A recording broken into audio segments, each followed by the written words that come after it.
What's up everybody? Welcome back to a new video here today on Charleston Car Videos. Today we're going to be taking a look at the 2009 Chevy Tahoe Police Interceptor. Finally, you got a chance to own one of these. Stay with us. We're going to talk all about it and why this might be a cool buy for one of you.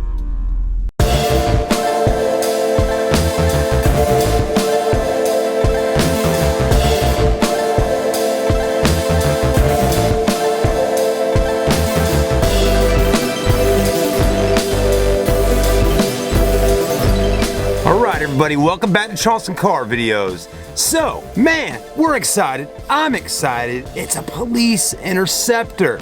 You know, it's been quite some time since I've been able to film a police interceptor vehicle since the last times out there at the Ford dealerships doing those Ford Explorers. Didn't really get an opportunity to drive them back then, but today this is something a little more interesting because we're actually inside of a Chevrolet Police Interceptor, and I know there's a lot of y'all watching on the internet right now that would love to have an opportunity to see what the inside and the outside is all about on this vehicle. Now do take into consideration while watching right now that this is a vehicle that is technically for sale, so at this moment in time it's not currently owned by the state and it's not actual police interceptor, but technically, well, it is a police interceptor because this is what it was and there's still a lot of cool stuff on it. So if y'all can get through with that one, let's go ahead and hit the street and see how it feels. I'm sure the motor and all that really hasn't changed all that much on this car, and it's still got some of the stuff on it that a police interceptor would have. So anyways, let's see how the V8 feels under here. One thing I like is that I like the size of the Tahoe first off. You know, the Ford Explorer is just smaller. That's really all there is to it, you know. The Ford Explorer is narrower, lower to the ground. This is wider and higher up off the ground. So I kind of like that about it, I really do. The windows are definitely dark on the inside. I mean, you have all the windows pretty much blacked out. Even the front windshield has got some tint on it, and you'll see what I'm talking about here shortly when we get out and start taking a peek at the police interceptor. But I wanted to go ahead and drive it first and see how the V8 feels under there, because I think that's important, because someone buying a car like this, they're going to want to make sure that motor is still running smoothly, the transmission shifting gears properly and all that, because again, police interceptor, the only thing we can think in our mind is a car that's been driven hard on the streets. So with that being said, let's go ahead and drop down our window. Now you can see a big difference in window tint. Let's see how she feels. Actually looks like there's a police vehicle behind us right now, but maybe not. It's an older Chevy Impala, but it might have been even an old school police interceptor because the windshield was blacked out.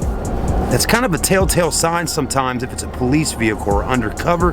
They got the windows tinted all the way around so nobody can see in. If you're doing undercover detective work, why would you want to let people be able to see inside the vehicle, especially through the front glass, to see who is the detective in there, this, that, and the other. So anyways, I think on our ride back when we pull out today, we'll definitely have to get up on it a little bit more, but just cruising right down here to the park, it felt pretty good. Alright everybody, let's take a look. So again, it's a 2009 Chevy Tahoe LS. Yes, we do call it a police interceptor, but it is a Tahoe with an LS package on it. LT is pretty well equipped. LS seems like possibly the base model of the Tahoe. But if you're buying something like this, maybe you don't want all the extra features and everything that possibly a LT version has. It is stripped down a good bit. It doesn't have all the things on it that it once did when it was on the road as a police vehicle, but I'll show you what it's got. It definitely doesn't have all the strobes and all the gear inside of it, but it does have the spots in there where it once was at. But let's go ahead and take a look at the front end. Of course, it is a pre-owned vehicle, so it is available to purchase. If I see any dents, stings, scratches, imperfections, of course I will point them out to you. So far, front end's looking pretty good. This is a nice color on it, kind of a champagne beige, some call it gold. It's also a good color for this time of year during spring because pollen comes out, and this earth tone color kind of hides dirt and pollen and things like that, so you don't have to wash it as much. Headlights are in great shape though, no major oxidation on them at all. They practically look like brand new. The grill's in good shape. The only imperfection I'm noticing in the front of the Tahoe is the gold Chevy bow tie has definitely got some blackage going on right in here. Okay, let's keep moving forward. This is just wax that the guy forgot to get off when he was buffing the car out to bring that shine back out on it. The hood's in good shape, no major dents, dings, or anything like that. The tires on it, let's take a look. Probably about halfway down, so not brand new, halfway tread, still enough to be sold. And it's got those steel wheels that police interceptors have. That's the dead giveaway on this car being what it is. 265/70 series tire by Fusion with a 17-inch steel wheel. 1, 2, 3, 4, 5, 6 lug with a chrome cap. You do have black running boards on the bottom, black handles and black mirrors, black windows and black front window. So with all the black, it definitely kind of matches up. And then just to give a little more touch of black, the pinstripe going down the side, which looks good. There's the side body. Let's take a look at the rear. Taillight's in great shape. I am noticing some paint chippage of clear coat right here. A common spot, sun beating down on this car. The same with this back piece right here. It's definitely got oxidation as well because this is more of a fiberglass type material versus metal on the other parts. Tailgate looks good. Chevy bow tie, still doing that little thing that it does. Back window looks good. Third brake light right there. Also coming with a tow package on the bottom, which is nice to see. Exhaust pipe over there. Let's take a quick look at passenger side of the vehicle. In good shape. There you go. Not bad. Also on the windows in the front, you'll notice it's got those window visors by, I think, AZS or something like that. Let's go ahead and pop the trunk, see what we got going on in the rear. Of course, there is no power tailgate feature back here, so there will not be any click of a button to open your trunk or anything like that. You'll be manually opening it up. Hope you don't mind. One thing for sure is you're going to have vinyl floors throughout the entire vehicle. Definitely a lot easier to keep clean, but definitely can be slick and slippery if you're throwing all your stuff back here. But no third row seat, and there will never be a third row seat in the back of here unless you want to manually drill one in, because there's no holes or anything like that that I can see for a third row seat. Just saying. There is a power outlet there. As you can see, at one point or another, there was LED, strobes coming into those windows like most cop cars have. So you will have some spots throughout the vehicle that will have some holes in the ceilings.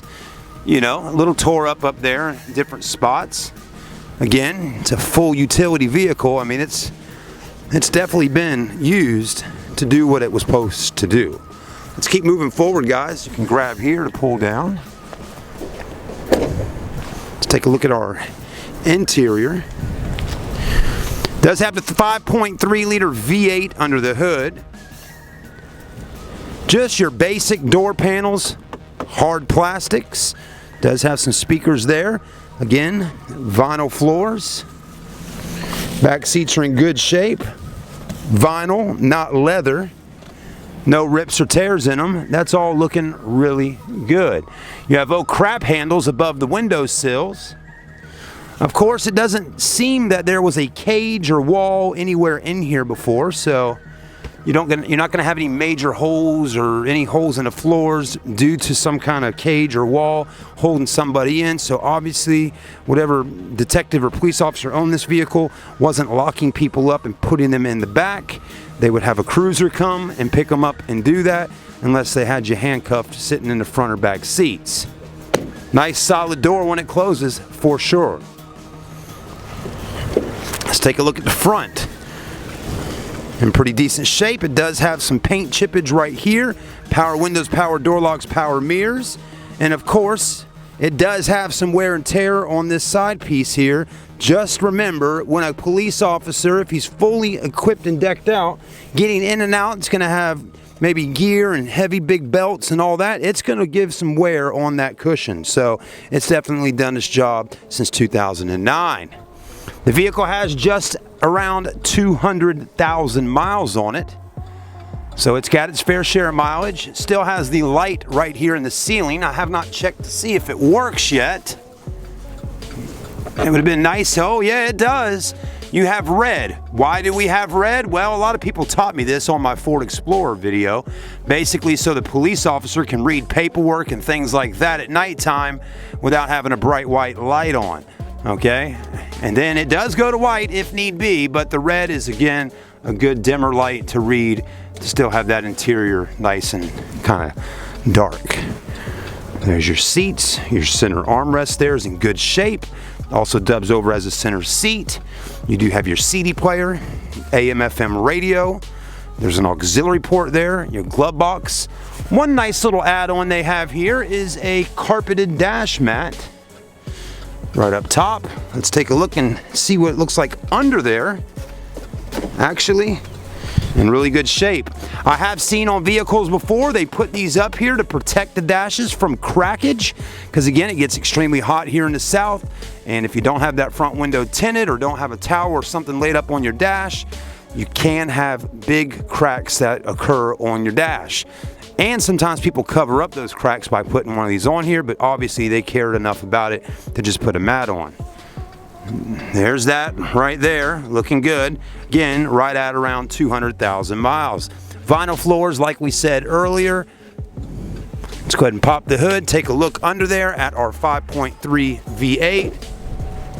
As you see today's video, not a whole lot of police gear inside of it. This is pretty much just a base model LS, but if you want to ride around town and perpetrate a little bit, you kind of would look like a police officer coming down the road. Just saying.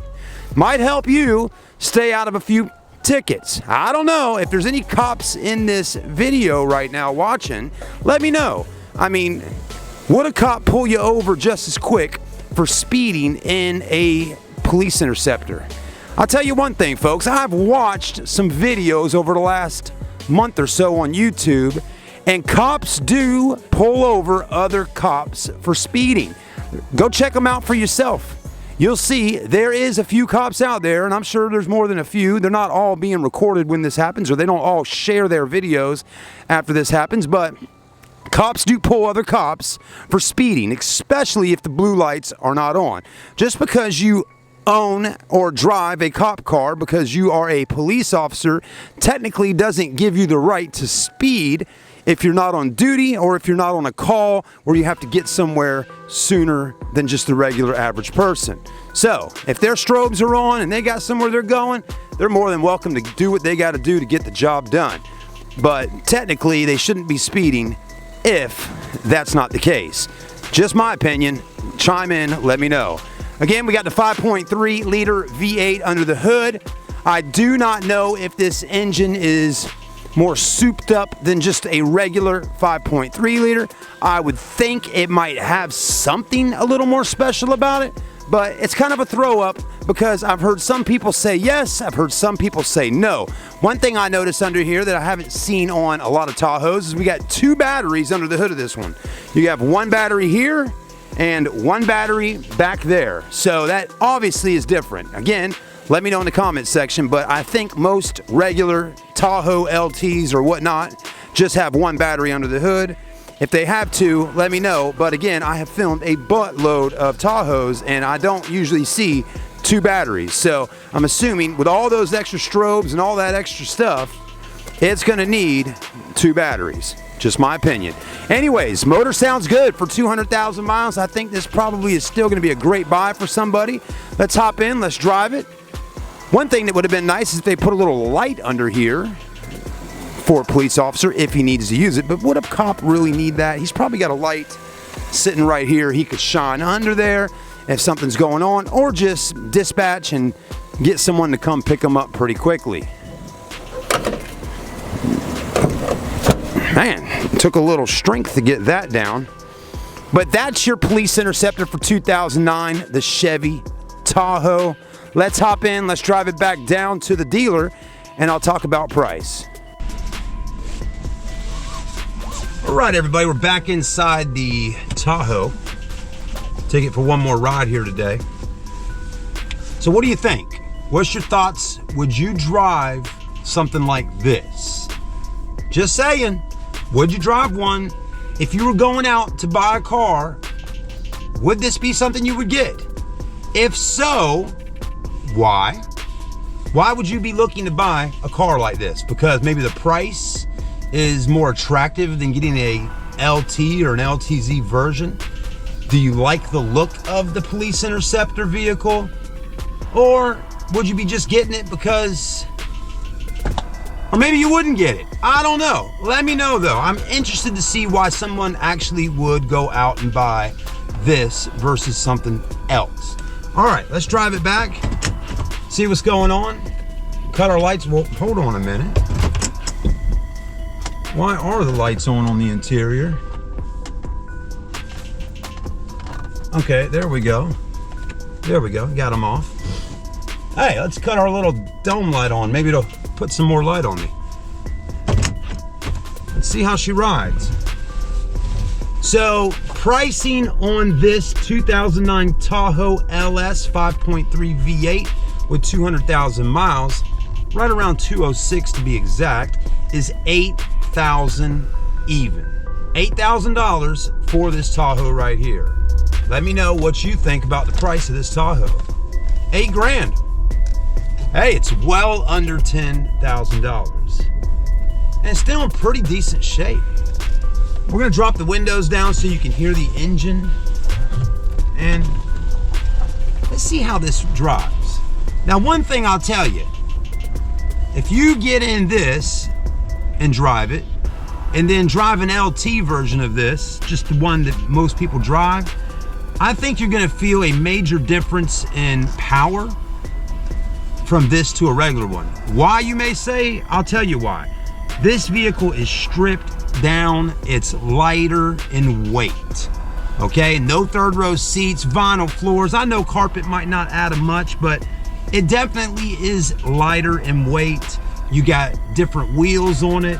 The suspension might be a little different, and maybe under the hood is tweaked a little bit. I don't know on that one, but what I can say is I know one thing: it doesn't weigh as much as a family-sized Tahoe, and it doesn't have as much computer modules and all kinds of extras in it, and all those little things do add up. And one thing we know is that when you reduce weight, you get more power. So anyways, let's see how she feels for a quick moment.